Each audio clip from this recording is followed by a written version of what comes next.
Buenos días, hermanos, Dios los bendiga. Estamos contentos de poder haber llegado este domingo, el domingo de Ramos, domingo donde el Señor hizo su arribo a Jerusalén y fue recibido como el Mesías. Causó una algarabía completa en la ciudad donde llegó, levantó a muchas personas que lo reconocieron como el Mesías. Se cumplió la palabra profética que él era el Mesías. Hosana al hijo de David. Era una palabra profética que se estaba cumpliendo en la vida de nuestro Señor, para días después ser aclamado por esta misma gente a muerte. Pero hoy celebramos nosotros, empezamos la celebración de lo que se conoce como la Semana Mayor,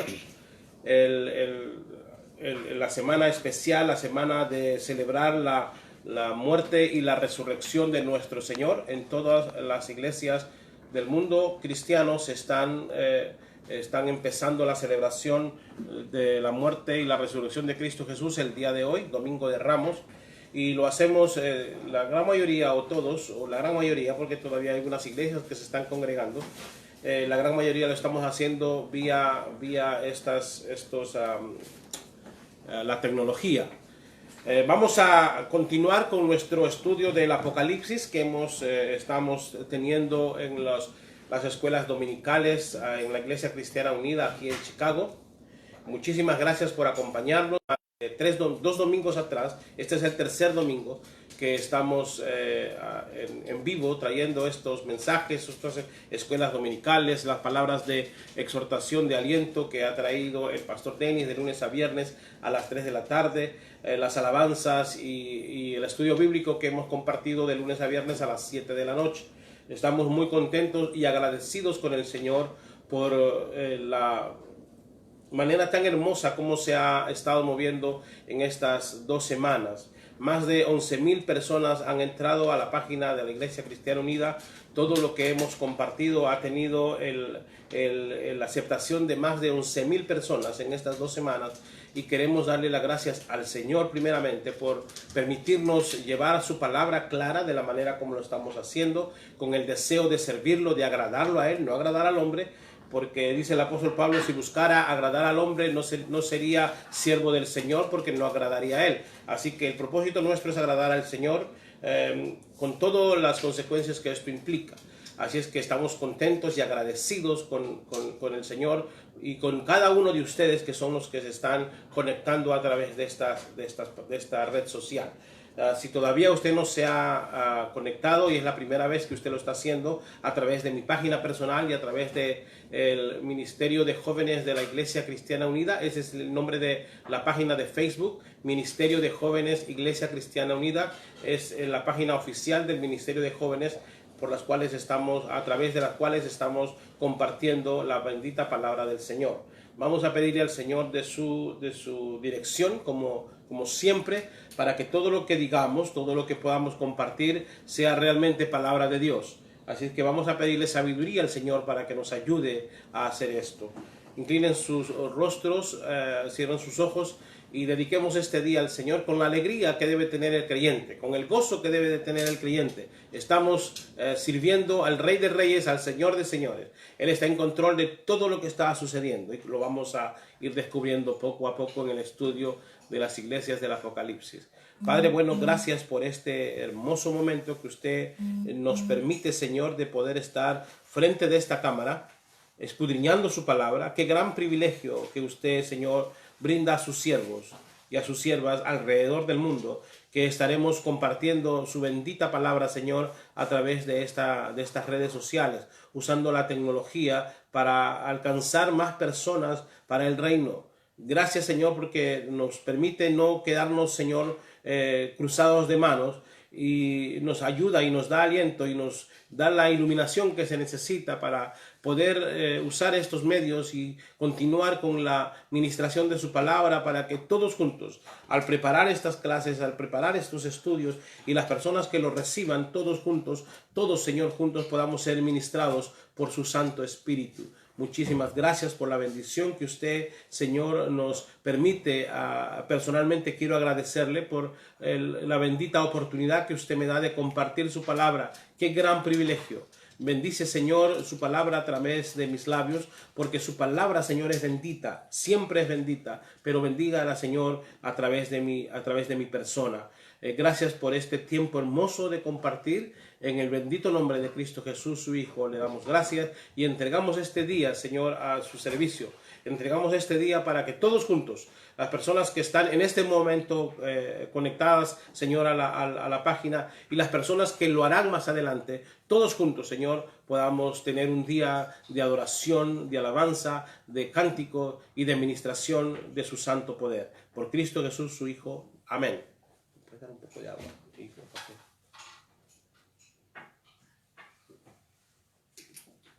Vamos a abrir nuestras Biblias en Apocalipsis capítulo 2. La semana pasada vimos la primera iglesia, el mensaje que le da el Señor Jesucristo a la iglesia de Éfeso. Para poder entender este capítulo 2, el mensaje que le dan a las 7 iglesias, vamos a recurrir al capítulo 1, versículo 19 y 20, para que podamos entender, tengamos en mente qué es lo que el Señor está diciendo. Dice: escribe las cosas que has visto y las que son y las que han de ser después de estas. Versículo 20 del capítulo 1 de Apocalipsis dice: el misterio de las siete estrellas que has visto en mi diestra y de los 7 candeleros de oro. Las 7 estrellas, dice, son los ángeles de las 7 iglesias, y los 7 candeleros que has visto son las 7 iglesias. Nuevamente, este es el misterio de las estrellas y los candeleros revelados para poder entender todo lo que sigue de más.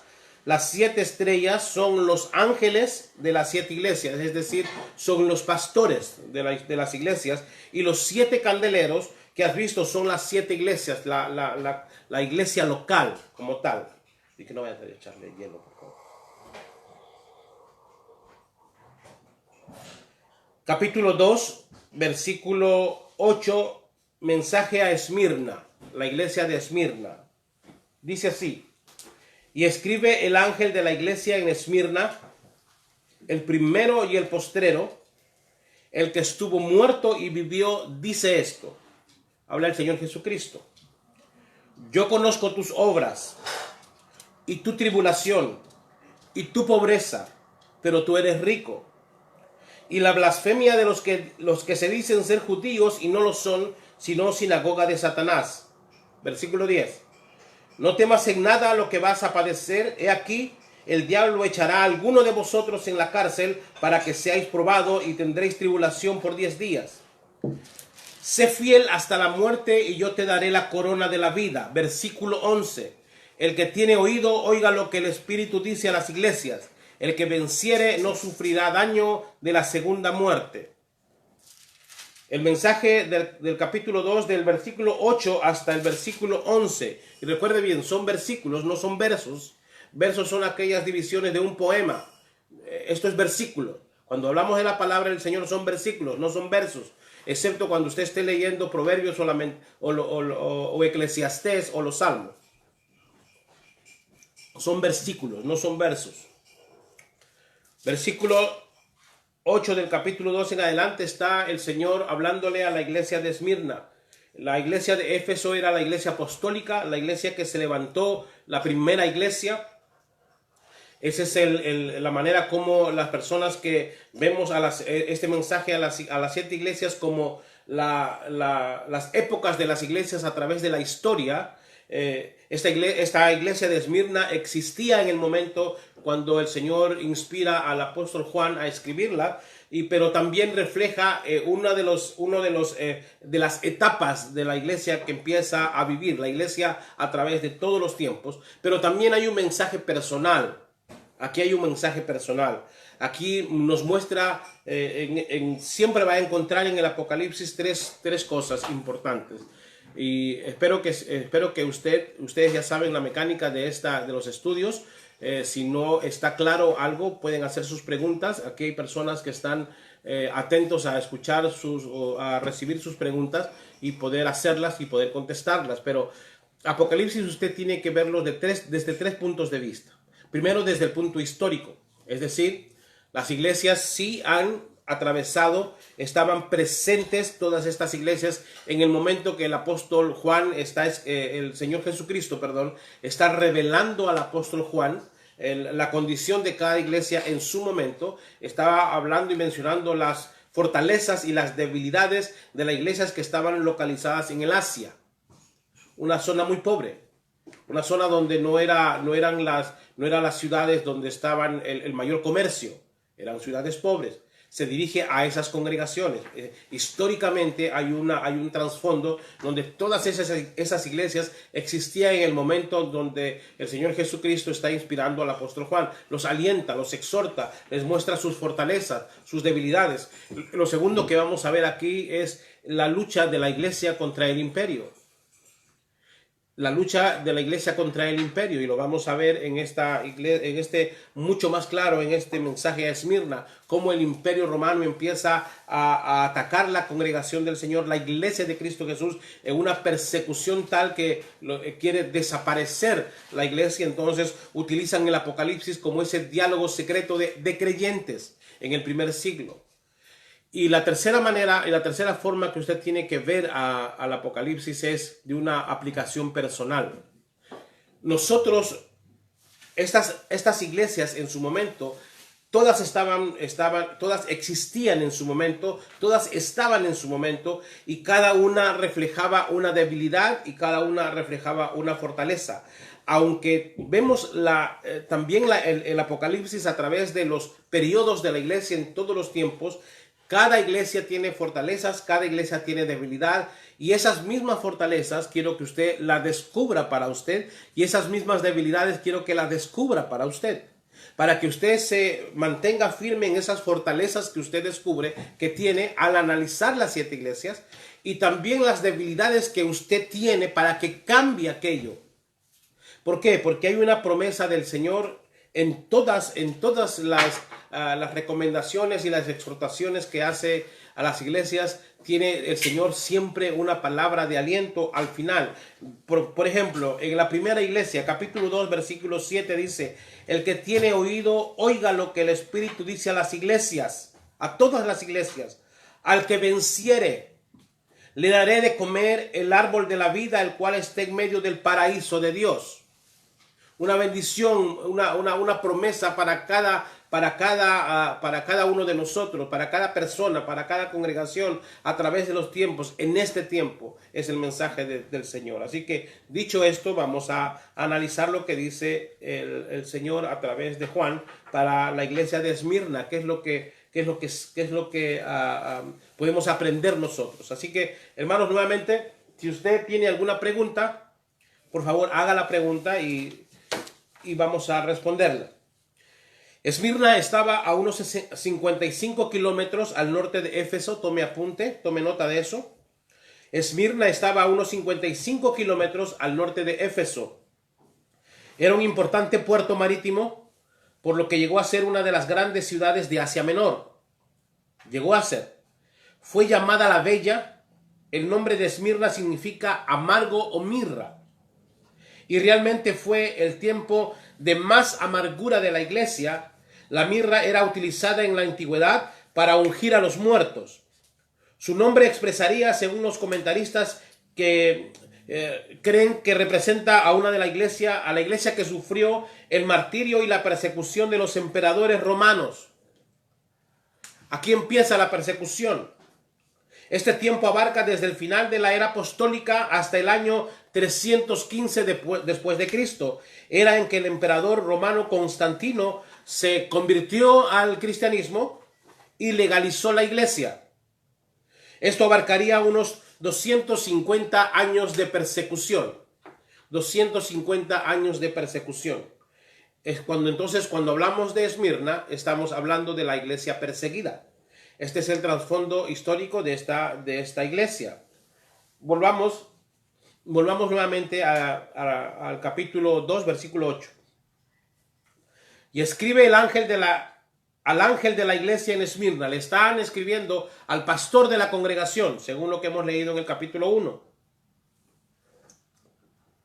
El primero y el postrero, el que estuvo muerto y vivió, dice esto: El Señor Jesucristo te está hablando, pastor, te está hablando a ti que estás dirigiendo la iglesia, a ti que representas a ese grupo de personas, tú que estás liderando la iglesia en medio de la persecución. Escucha lo que dice el Señor. Yo conozco tus obras.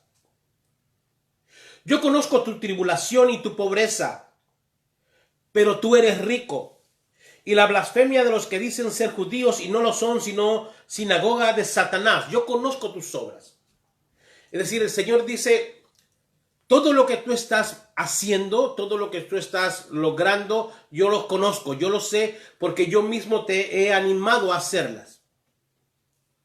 Conozco tus tribulaciones. Hermanos, la persecución de la iglesia no fue una persecución muy fácil hasta el día de hoy. No es fácil para asimilar para aquellas personas que estudian detalladamente la persecución de la iglesia, ni aún para esas personas es fácil asimilar las atrocidades por las cuales los creyentes enfrentaron en ese tiempo de persecución. Recuerden algo muy importante. El imperio más salvaje, más inhumano, más sádico en sus castigos fue el imperio romano, el más grande de los imperios.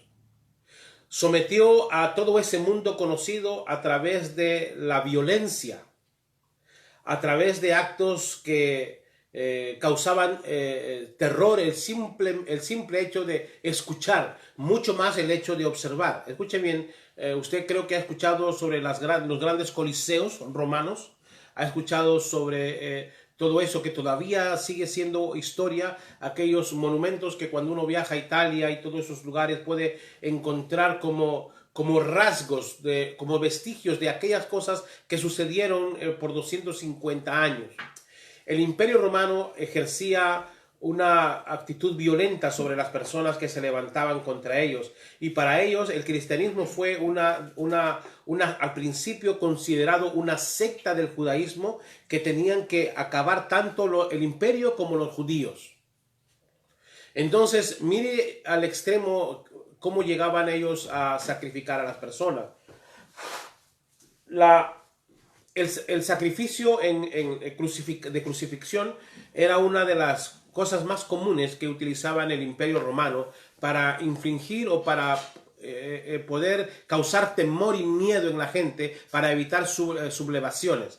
Entonces la historia recapitula o cuenta que en una ocasión, antes de la muerte de Cristo Jesús, hubo un levantamiento y Juan lo menciona. Un tal Teudas se levantó y llevó mucha gente consigo y murió él y desapareció, y se levantó otro y desapareció. Es decir, la historia secular, a través de los escritores seculares, cuentan que en una ocasión 2000 cruces estuvieron en todo el camino hacia el Gólgota, 2000 cruces con 2000 personas que se habían levantado en contra del imperio, y a todas esas personas les habían dado una muerte de cruz.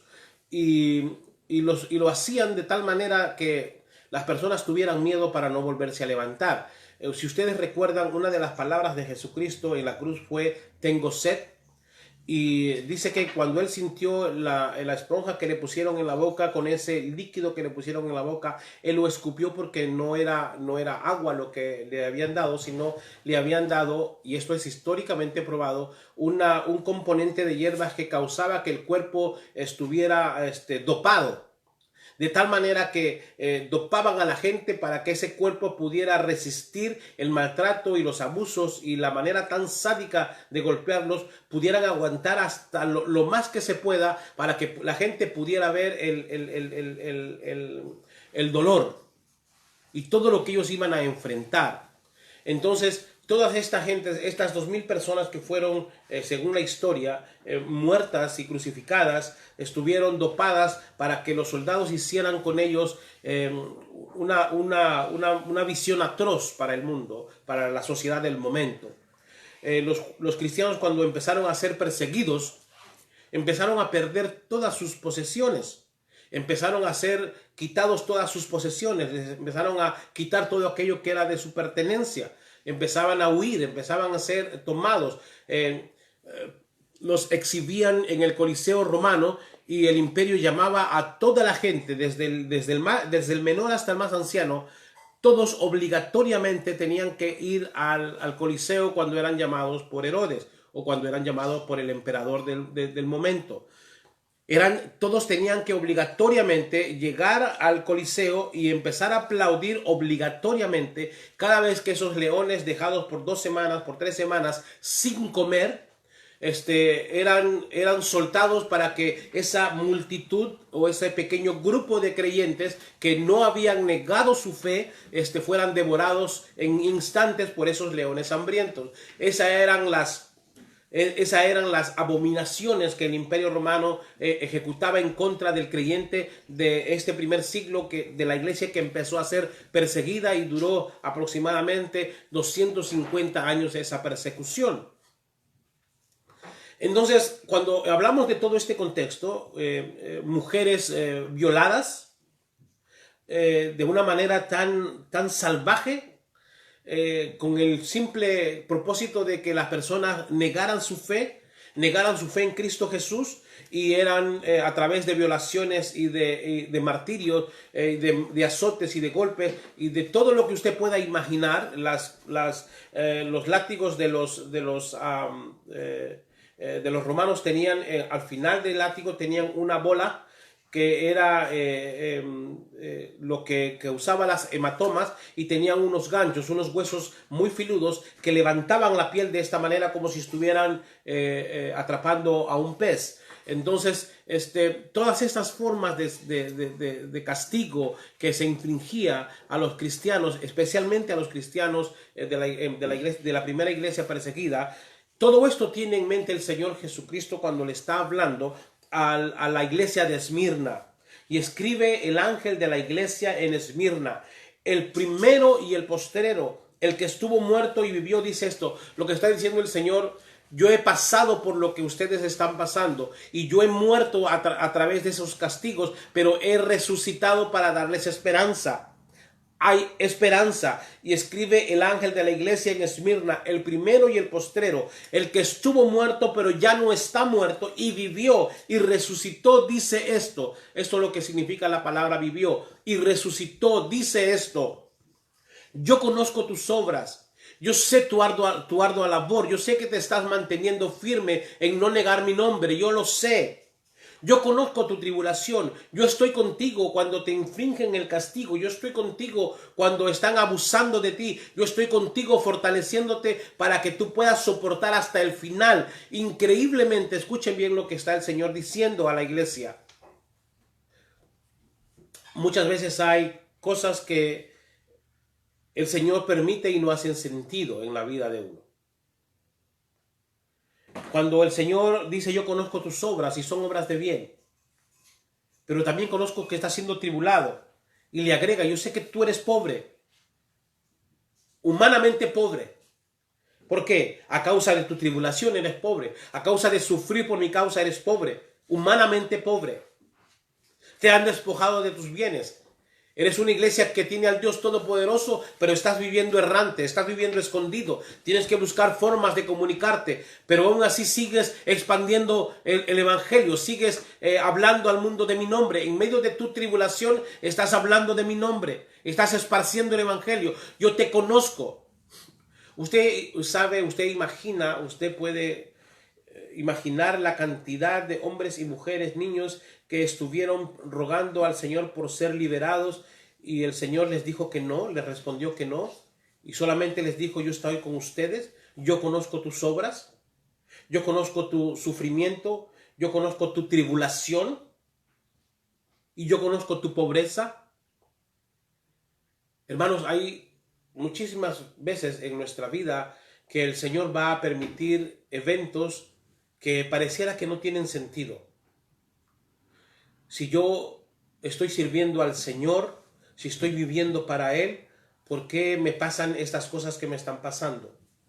Y a veces hay un mal entendimiento de lo que significa servicio al Señor. A veces creemos, porque somos pastores, realmente pastores, llamados por el Señor, y estamos trabajando para el Señor y estamos esforzándonos para el Señor, y muchas veces se sacrifica aún el tiempo con la familia por atender al hermano, por atender la iglesia, por atender las necesidades de todos, por estar trabajando arduamente con el deseo de hacer, y de pronto llega una tribulación a la vida de uno que uno dice: Señor, pero si te estoy sirviendo, ¿por qué estoy sufriendo este problema? ¿Por qué estoy pasando este dolor? Y a veces tenemos un malentendimiento, hermano. Trabajar para el Señor no significa ausencia de problemas. Trabajar para el Señor no significa ausencia de dolor. Estar comprometido con el Señor no significa ausencia de tribulaciones. Trabajar para el Señor es la garantía de que usted va a enfrentar tribulaciones, va a enfrentar murmuraciones, va a enfrentar quejas, va a enfrentar todo tipo de desaires, de desavenencias. ¿Por qué? Porque usted está trabajando para el Señor. Cuando usted está trabajando para el Señor, lo que significa es que usted, en medio de lo que está viviendo, usted está mostrando al Señor como el Dios de poder que es, a pesar de su dolor, a pesar de su sufrimiento. Cuando usted mantiene su testimonio de fe, su testimonio de amor por el Señor que usted dice creer, ese testimonio impacta la vida de mucha gente, y Satanás nunca se va a quedar tranquilo. Y Satanás va a usar todas aquellas personas que se dejen para causar en usted, para infligir a usted un mayor dolor. Y no necesariamente va a utilizar inconversos. Por lo menos es la experiencia de este siervo con su familia, que hemos enfrentado tribulaciones a causa de gente que dice amar al Señor. Y déjeme decirle, todavía seguimos enfrentando todo aquello por gente que dice que ama al Señor. Mire la razón por la que el Señor le dice algo muy especial a esta iglesia a través de su pastor. Versículo 9 del capítulo 2. Yo conozco tus obras y tus tribulaciones y tu pobreza, pero tú eres rico. ¿Cómo entendemos esto? Yo conozco tus obras. Yo conozco tu tribulación, estás en grande tribulación. Y conozco tu pobreza, no tienes nada, lo has perdido todo en este mundo. Humanamente no tienes nada. Pero tú eres rico. ¿Cómo podemos entender eso? Vamos a buscar 2 Corintios capítulo 6, versículo 10. Vamos a entenderlo mejor. 2 Corintios 6, capítulo 10. Perdón, 2 Corintios 6, versículo 10. En adelante.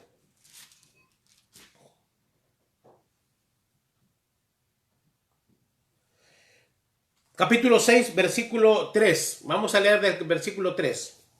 Tome nota. 2 Corintios, capítulo 6, del 3 en adelante, dice así. El apóstol Pablo: no damos a nadie ninguna ocasión de tropiezo para que nuestro ministerio no sea vituperado, no sea insultado. Antes bien, no sea malinterpretado. Antes bien, dice, mire lo que dice el apóstol Pablo. Nos recomendamos en todo, como ministros de Dios, en mucha paciencia, en tribulaciones, en necesidades, en angustias. Mire la manera como el apóstol Pablo se está recomendando a los creyentes, porque lo está viviendo.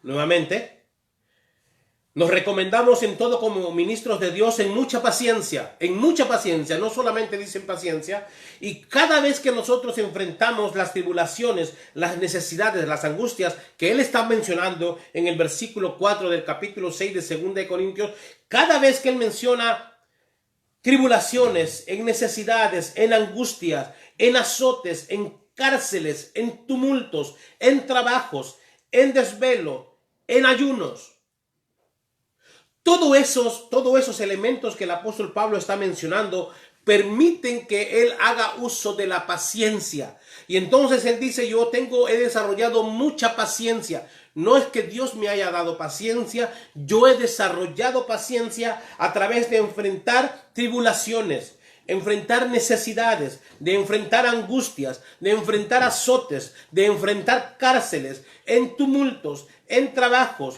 he enfrentado desvelos, he enfrentado ayunos no voluntarios, sino más bien obligados. Por eso lo menciona él como una prueba que ha desarrollado en él paciencia. De modo que la paciencia no es una oración contestada por el Señor, sino es un músculo que tenemos que ejercitar. Y muchos creyentes el día de hoy, sin sentido o no teniendo el conocimiento de Dios, dicen: yo no voy a pedirle a Dios paciencia porque me va a dar pruebas. Las pruebas y las tribulaciones van a llegar a su vida aun cuando usted no la pida. Porque la única manera de nosotros ser útiles, escuche bien, y quizás esto le cause temor a un montón de gente que dice ser creyente, y por lo tanto la invitación es a que ustedes puedan considerar su conversión y lo que realmente significa servir al Señor. Hay muchísima gente que no quiere pasar tribulaciones, no quiere pasar pruebas, no quieren pedir paciencia al Señor porque no quieren sufrir. Y la única manera de ser efectivo en el reino de Dios es a través del sufrimiento. Ningún líder, hombre o mujer, en la historia de la iglesia que haya dejado un legado, que haya dejado huella, que haya sido usado de manera sobrenatural por nuestro Dios, han sido personas que no han sufrido nada. Todos aquellos líderes de Dios, héroes y heroínas de la fe, que han dejado un legado para el cuerpo de Cristo, que han impactado la humanidad con el Evangelio de Cristo, son personas que han sufrido, que han enfrentado tribulaciones y angustia. Pero miren lo que dice, lo que continúa diciendo el apóstol Pablo. En pureza, en ciencia, en longanimidad, en bondad, en el Espíritu Santo, en amor sincero, también he disfrutado la bendición de poder gozar aquellas cosas buenas o agradables del ministerio. En palabra de verdad, en poder de Dios, con armas de justicia a diestra y a siniestra. He podido enfrentar todo esto porque las armas que he utilizado no han sido armas humanas, han sido armas provistas por Dios, divinamente provistas por Dios. En el momento de la necesidad, Dios me ha dado palabra de verdad, me ha dado poder de Dios, me ha dado las armas de justicia a diestra y a siniestra. Siempre he estado armado, divinamente armado para enfrentar todo lo que he enfrentado, dice el apóstol Pablo. Miren lo que dice el versículo 8 del capítulo 6 de 2 de Corintios. Por honra y por deshonra, por mala fama y por buena fama, como engañadores pero veraces. Es decir, dice el apóstol Pablo, me han deshonrado, me han hecho mala fama. También hay gente que me ha honrado, hay gente que ha hablado bien de mí. Me han considerado engañador, pero yo soy veraz. Es decir, Pablo dice, el que haya dicho bien de mí, está bien. El que haya dicho mal de mí, está bien. Todo lo bien que dicen de mí y todo lo mal que dicen de mí, al final Pablo dice, yo soy veraz. Dios y yo conocemos quién realmente soy. Y las razones por las cuales estoy enfrentando este sufrimiento y esta tribulación. De modo que no me causa una necesidad, no tengo necesidad, dice el apóstol Pablo, de que la gente hable solamente bien de mí. Tampoco me afecta que la gente hable mal de mí porque yo soy veraz. Yo soy genuino delante de Dios. Es lo que está diciendo el apóstol Pablo. Como desconocidos, pero bien conocidos, como moribundos, mas he aquí vivimos, como castigados, mas no muertos. Escuche bien, como entristecidos, mas siempre gozosos. Todo aquello que está llegando a mi vida tiende a entristecer mi vida. La tentación de vivir quejándome, la tentación de vivir viéndome como un mártir, la tentación de estar viéndome como una víctima, siempre está ahí, pero dice el apóstol Pablo, como entristecidos, pero yo siempre estoy gozoso. Esa es la actitud de un creyente en medio de la adversidad.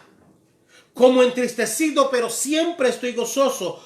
Escuche bien, Esto es lo que dice el apóstol Juan a la iglesia de Esmirna. Como pobres, mas enriqueciendo a muchos, como no teniendo nada, mas poseyéndolo todo. Este es el contexto sobre el cual el Señor quiere que la iglesia de Esmirna tenga presente. Cuando le dice, yo sé tu sufrimiento, yo conozco tus obras, yo conozco tu tribulación, yo sé que tú humanamente en este momento eres pobre, pero tú eres rico. Eso es lo que está diciéndole el Señor a la iglesia. ¿Cómo llegaron a ser ricos estas personas? ¿O cómo nos mostraron su riqueza? ¿Cómo mostraron su riqueza para el mundo del primer siglo? O por esos 250 años de persecución, ¿cómo esta gente llegó a mostrar su riqueza? Exactamente imitando el ejemplo del apóstol Pablo. ¿Sabe por qué el evangelio de Cristo, que tenía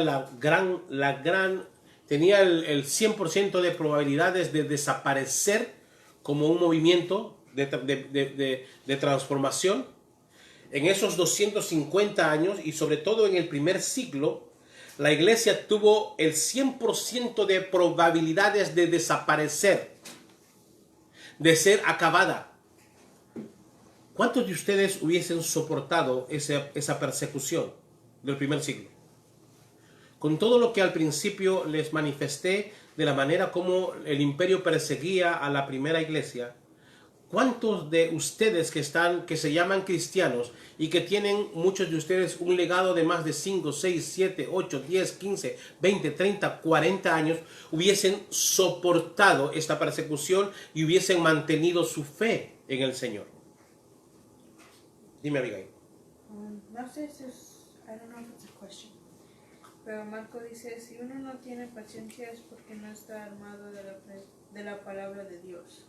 Si uno no tiene paciencia es porque no está armado de la palabra de Dios. Es una pregunta y es una respuesta. Es cierto.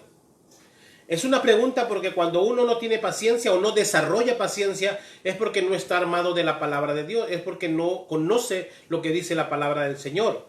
Y es una respuesta. Cuando uno no desarrolla paciencia es porque no está armado de la palabra de Dios. Es una pregunta y es una respuesta. Así es. Así es. Estas personas tenían el conocimiento de la palabra del Señor. La gente de la primera iglesia, todos estos hermanos que sufrieron por nosotros o sufrieron por la causa de Cristo, conocían la palabra del Señor, conocían los escritos del apóstol Pablo. Lo conocían, claro que lo conocían. Sabían la esperanza de vida eterna a la cual el Señor los había llamado. En la mente de ellos estaba muy fresco, muchos de ellos, como el apóstol Pablo, por ejemplo, y el apóstol Pedro, que murieron en el reinado de Nerón, uno de los emperadores más salvajes que tuvo el imperio romano.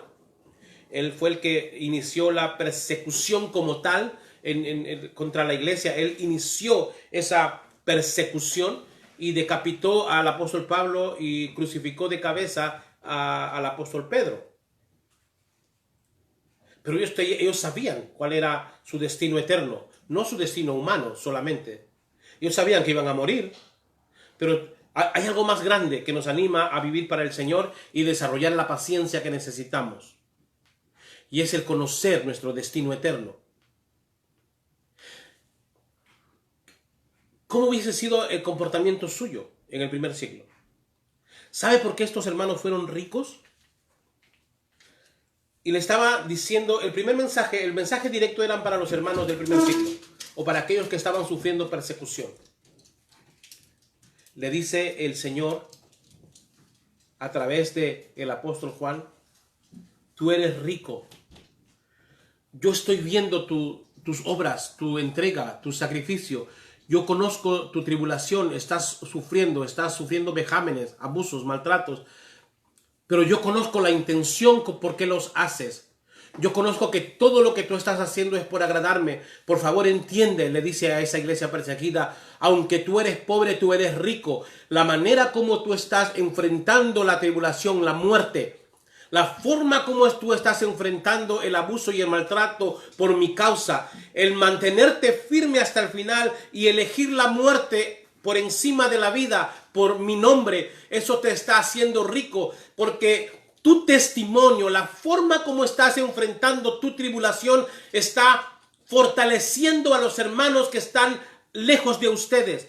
Aquellas personas que están escuchando de su sufrimiento y de su martirio están siendo fortalecidos porque ustedes no están negando mi nombre, están siendo fieles al llamado que les he hecho, al llamado eterno. Ustedes son ricos porque están testificando en medio de su tribulación, están testificando de su verdadera entrega hacia mí. Eso es lo que le está diciendo el Señor a la iglesia. Está animando a todas estas personas del primer siglo, está fortaleciendo a estas personas del primer siglo para que soporten la lucha frente al imperio, pero también está animándonos a nosotros a tener ese mismo sentir cuando nosotros enfrentamos la tribulación, cualquiera que ésta fuera. Segunda de Timoteo capítulo 2 versículo 3. Segunda de Timoteo capítulo 2 versículo 3.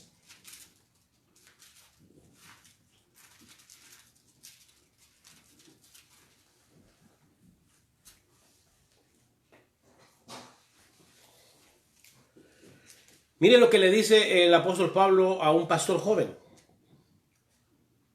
Versículo 2, capítulo 2. Por favor, tome nota de estos pasajes. O desde el versículo 1 mejor. Tú pues, hijo mío, le dice a Timoteo, esfuérzate en la gracia que es en Cristo Jesús. Esfuérzate en la gracia. Esfuérzate en el hecho de que Dios te haya dado lo que no mereces. Te haya premiado con aquello que no mereces, que es la salvación. Esto es lo que le está diciendo Pablo a Timoteo. Tú pues, hijo mío, esfuérzate en la gracia. Gracia es aquella bendición que no merecíamos y Dios nos la da. Esa gracia que es en Cristo Jesús, en el sacrificio de Cristo, en la muerte de Cristo, en los maltratos que Cristo enfrentó, en la resurrección de Cristo. Los que has oído de mí ante muchos testigos, esto encarga a hombres fieles, que también sean idóneos para enseñar también a otros. Versículo 3. Mire la exhortación y la recomendación y la seguridad de lo que le está diciendo el Señor a Timoteo a través de Pablo. Tú pues, Timoteo, sufre penalidades como buen soldado de Jesucristo. ¿Qué es lo contrario a eso? Tú pues no sufras penalidades como un mal soldado de Jesucristo.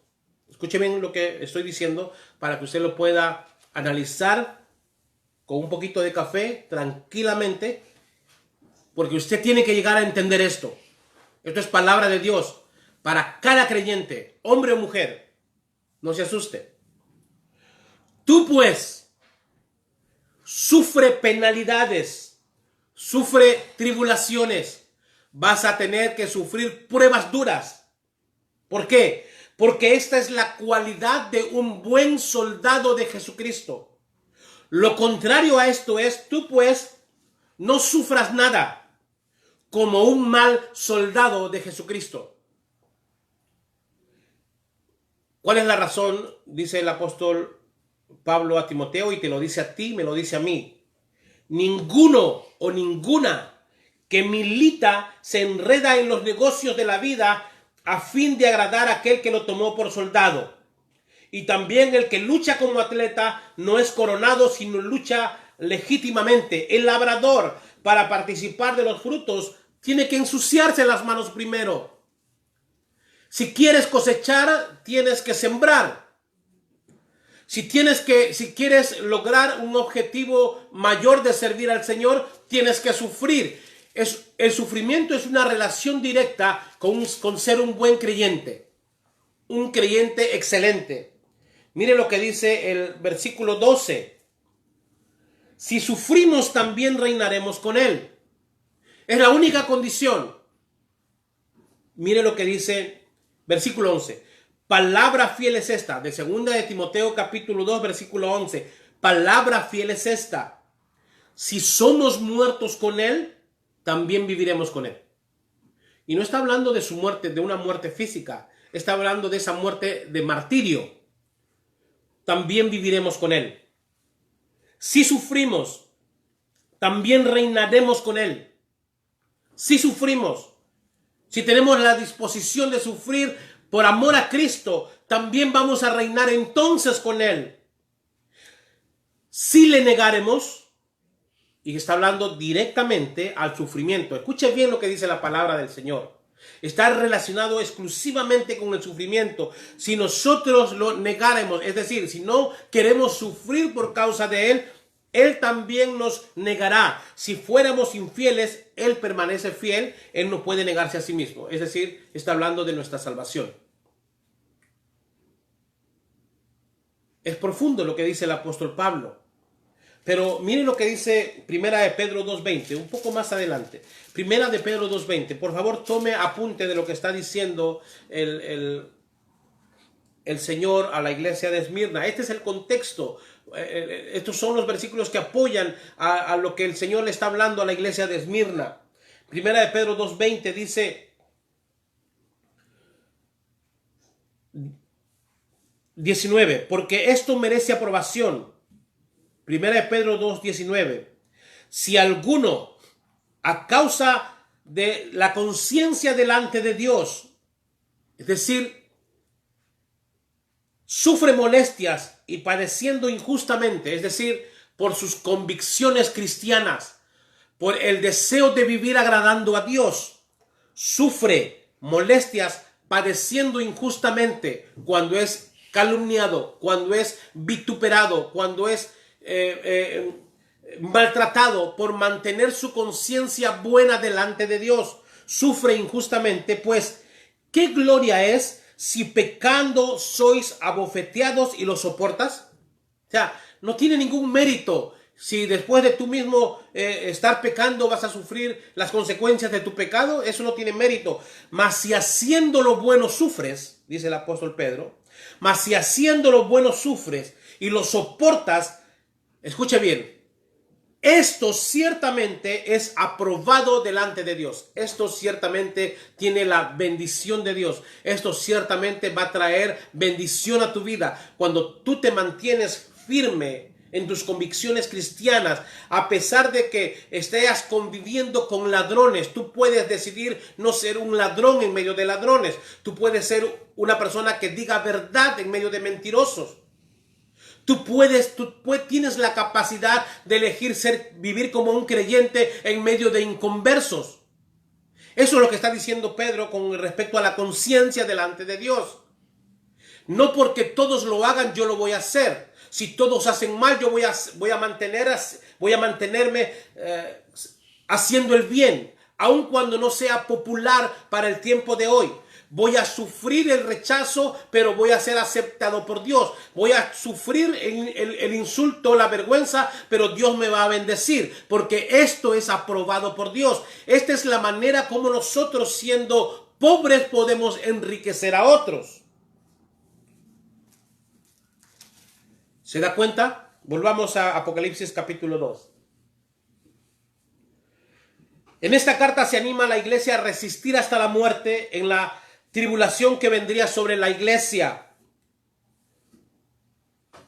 Algo muy importante, mire lo que dice en el capítulo 9, en el capítulo 2, versículo 9 de la segunda parte. Pero tú eres rico, y la blasfemia de los que se dicen ser judíos y no lo son, sino sinagoga de Satanás. No temas en nada lo que vas a padecer. He aquí el diablo echará a alguno de vosotros en la cárcel para que seáis probados.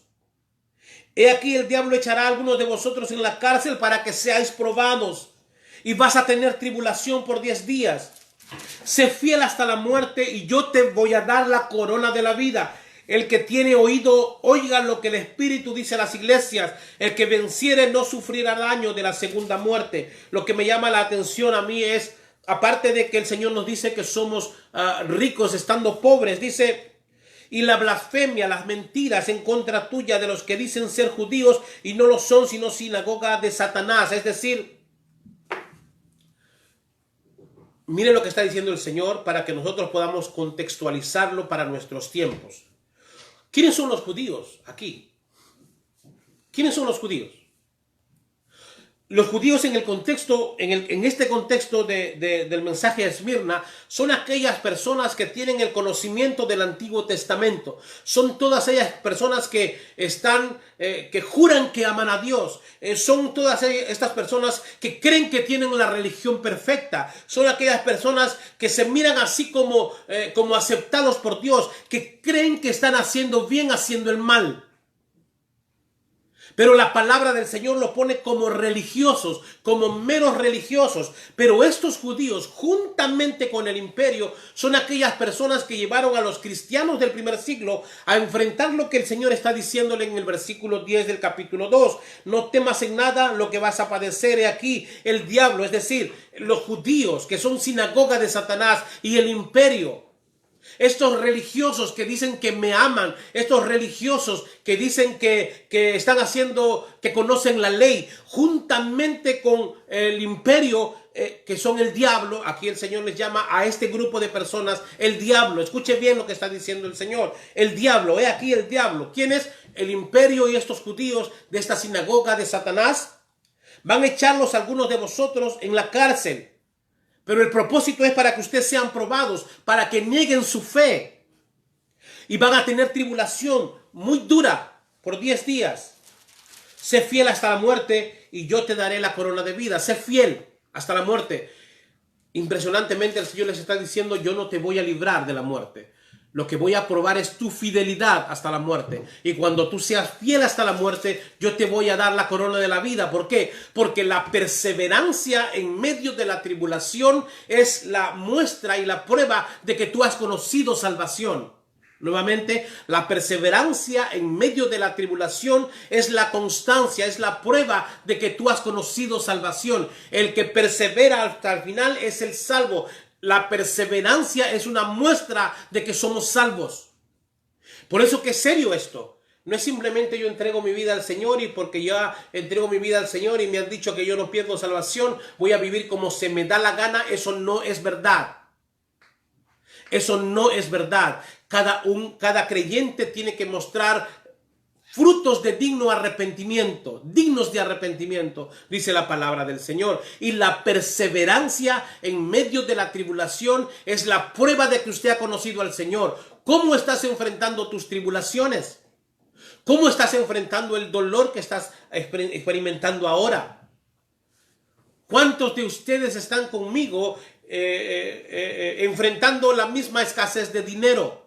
Estamos dependiendo de la soberanía del Señor para que el gobierno pueda llegar a una conclusión. El gobierno de Illinois pueda decir: no van a pagar sus casas, este mortgage, por este mes o por el siguiente porque no hay trabajo. ¿Cuántos estamos en esa condición? Nosotros estamos así. No hemos podido pagar el mortgage de la iglesia, de la casa, perdón.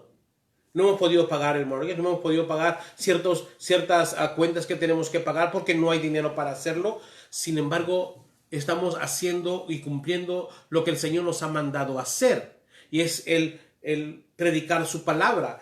Habían ofrecido un trabajo y una de las personas que había posteado un trabajo muy bueno, me dice: hermano, Samuel, pastor, este trabajo no es para ti, porque puedes empezar a trabajar, pero vas a dejar de traernos la palabra del Señor que nos está bendiciendo a tantas personas y yo entre ellas. Entonces, por favor, no aceptes ningún trabajo en este momento. Sigue haciendo tu labor pastoral y sigue ministrándonos y alimentándonos en lo que haces todos los días a través de los estudios y de las alabanzas. Mas buscad primeramente el reino de Dios y su justicia, y todo lo demás será añadido. Yo sé que usted está preocupado. Yo sé que usted está pensando en cómo va a hacer para pagar lo que usted tiene que pagar. Todos estamos así. El Señor sabe que somos pobres, pero el Señor sabe que somos ricos. El Señor está viendo tu tribulación. El Señor está viendo tu dolor. Pero el Señor también conoce tus obras, es decir, el Señor conoce tu corazón, lo que tú haces por amor a Él. Entonces, yo te invito en esta mañana a que tú puedas tener un acercamiento a la palabra y puedas entenderlo y puedas tener la respuesta que esta gente tuvo. Y que nosotros podamos realmente gozarnos en medio de esta tribulación. Viva para el Señor. Cuando usted no aprende a enfrentar la tribulación de la manera bíblica, usted se convierte en un mal testimonio para el mundo y realmente usted muestra no solamente su pobreza económica o material, sino también su pobreza espiritual. Aquí aplica el concepto de que tenemos un Dios soberano y dueño de todo. Él no nos va a hacer faltar absolutamente nada si decidimos mantener nuestro testimonio por amor a Él, firmes. Bendecidos todas aquellas personas que tienen un ingreso seguro y que están trabajando y que están recibiendo dinero en medio de esta crisis. Amén. Amén. Es la provisión de Dios seguramente para su fidelidad o para probar la fidelidad suya.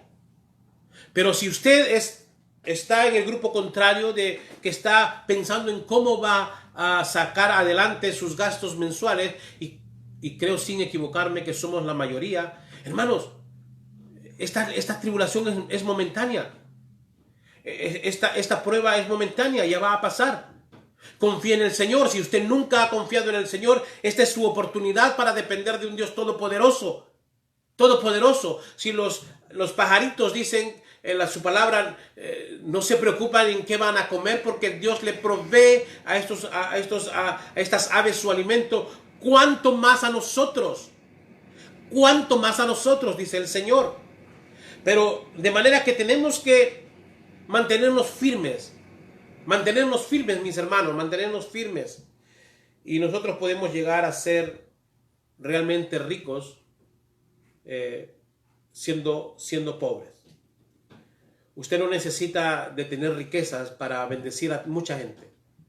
Su palabra de aliento, su manera como enfrenta la adversidad, su deseo de sufrir por la causa de Cristo Jesús. Nadie que quiera agradar al Señor, vamos a ponerlo de esta manera.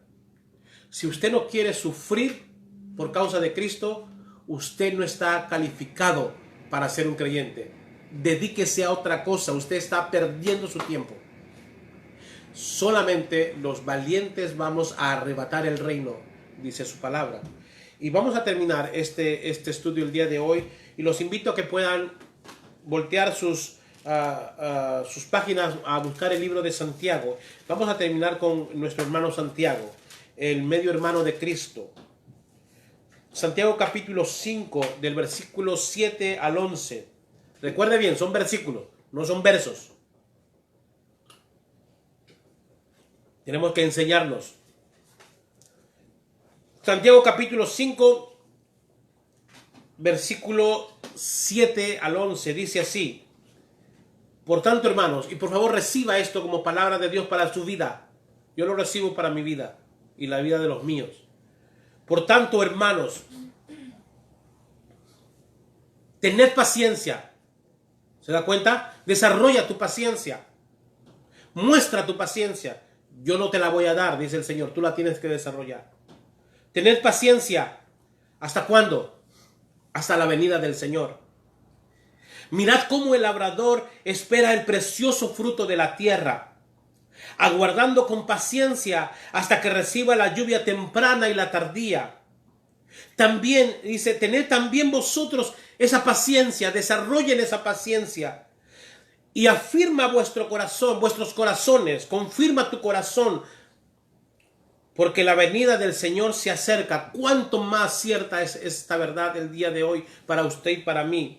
Tened también vosotros paciencia y afirmad vuestros corazones, porque la venida del Señor se acerca. Hermanos, hermanas, no os quejéis unos contra otros. Por favor, escuche la exhortación y la súplica del Señor para usted y para mí, si es que usted realmente ha entregado su vida a Cristo. Esto es para usted, hermanos, hermanas. No os quejéis unos contra otros. ¿Para qué? Para que no seáis condenados. He aquí, el juez está delante de la puerta. Hermanos míos, Tomad como ejemplo de aflicción y de paciencia a los profetas que hablaron en nombre del Señor. A todos ellos les fue mal. He aquí, mal humanamente hablando. Tenemos por bienaventurados, escuche bien, nosotros tenemos por felices, por bienaventurados a los que sufren. He aquí, tenemos por bienaventurados a los que sufren. Así reconoce la palabra del Señor a todo creyente que está dedicado y comprometido al sufrimiento por amor a Él. No ese sufrimiento sádico ni masoquista, sino el sufrimiento por amor a Él. Ustedes habéis oído de la paciencia de Job y habéis visto el fin del Señor, que el Señor es muy misericordioso y muy compasivo. Hermanos, nuestro Señor es muy misericordioso y muy compasivo. Por favor, mantengan este mismo concepto que el apóstol Juan les está enseñando o les dice a la iglesia de Esmirna. El que venciere, yo le daré la vida eterna. No, por favor, les ruego que no centre sus pensamientos en el bien del mañana, humanamente hablando. Va a llegar. Pero que su esperanza no esté en que mañana usted va a tener. Que su esperanza esté puesta en que el día de mañana usted va a recibir la vida eterna. Es decir, usted va a ver cara a cara al Señor. De eso me refiero como vida eterna. Que usted va a ver cara a cara al Señor. Yo voy a ver cara a cara al Señor. El Señor nos va a premiar con toda una vida al lado de Él. ¿Qué mejor fuente de aliento para enfrentar lo que vivimos? Y que el Señor nos va a bendecir. Manténgase firme. El Señor bendice. Dime, Abigail. Dice Pastor Denis, Pastor Samuel, me copiaste parte del sermón. Bendito sea Dios. El Señor nos está hablando. Muchos pensarán que nos unimos para lo mismo. El comentario de mi hermano Pastor Denis dice: Pastor Samuel, has copiado algo de las cosas que voy a compartir el día de hoy. Y qué gozo, porque es el Señor hablando. Y seguramente, dice él, algunas personas van a pensar que nos copiamos. Pues sí, realmente nos hemos copiado, mi hermano Pastor Denis. Hemos copiado del mismo libro que se llama La Palabra del Señor. Y cuando la palabra del Señor, el Señor quiere hablarnos a nosotros, va a utilizar su palabra. Y hemos copiado de su palabra para gloria y honra del Señor. Es la palabra que nos va a hablar. Hermanos, adelante. Estamos bien, estamos bien. El Señor es nuestro Dios. Nada que nos suceda, por más duro que sea, está fuera del control de Dios. Todo tiene un propósito. Su testimonio, la forma como usted está enfrentando esto, con el gozo, con alegría, con esperanza, es la manera de que nosotros podamos hacer ricos a otros en medio de la pobreza que vivimos. Adelante, perseveremos. El Apocalipsis es nuestro, es para nosotros. Así que espero que haya disfrutado esta clase de la manera como he disfrutado al prepararla y al exponerla. Es un gozo compartir la palabra del Señor, porque es así como el Señor nos da un verdadero aliento. Es así como realmente conocemos verdadera victoria. Así que, hermanos, vamos a despedirnos y vamos a regresar en unos minutos con el tiempo de alabanza y adoración al Señor en cántico. Vamos a alabar al Señor a través de la música. Vamos a utilizar la música para que, como cuerpo de Cristo, podamos llegar delante de la presencia del Señor. Tu actitud es adoración. Tu comportamiento es adoración. De modo que vamos a utilizar la música para adorar al Señor. Así es que nos vemos en un momento. Muchísimas bendiciones. Vamos a inclinar nuestros rostros para despedirnos. Padre bueno, gracias por este tiempo lindo, Señor. Este tiempo maravilloso que nos permites de compartir tu palabra. Es su palabra, Señor, no la nuestra. Es su palabra que nos alienta, que nos anima, Señor, nos fortalece cada vez que escuchamos su palabra y entendemos su palabra y la hacemos nuestra. Su palabra nos fortalece, nos da esperanza, Señor, aunque todo llegare a mi derecha, aunque el mal llegare a mi izquierda, aunque el mundo se cayera, yo voy a permanecer firme, porque tú, Señor, tu diestra me sostiene. Gracias, Padre amado, porque eso es una verdad, no solamente para nosotros, señores, tus siervos, como los pastores y líderes, pero es para todos nosotros como siervos suyos, para todo aquel que ha entregado su vida a usted. Usted hace la misma promesa. Gracias por este tiempo, gracias por permitirnos, Señor, analizar su palabra, y le pedimos, Señor, que nos permita tener ese gozo al entonar estos cánticos de alabanza, de adoración a su nombre. Permítanos alabarlo, Señor, a través de la música, y que pueda llegar todo esto, Señor, como un olor fragante, Señor, a su presencia. Yo sé que vamos a alegrar su corazón, yo sé que estamos alegrando su corazón, Padre mío, y prepárenos, Señor, para recibir la palabra que usted tiene a través de su siervo, nuestro pastor Denis Flores, Señor, que en esta mañana va a compartir. Gracias por su bendita presencia, en el nombre de Cristo Jesús, su Hijo. Amén. Nos vemos en unos momentos, hermanos, para poder tener este tiempo de adoración al Señor. Bendiciones.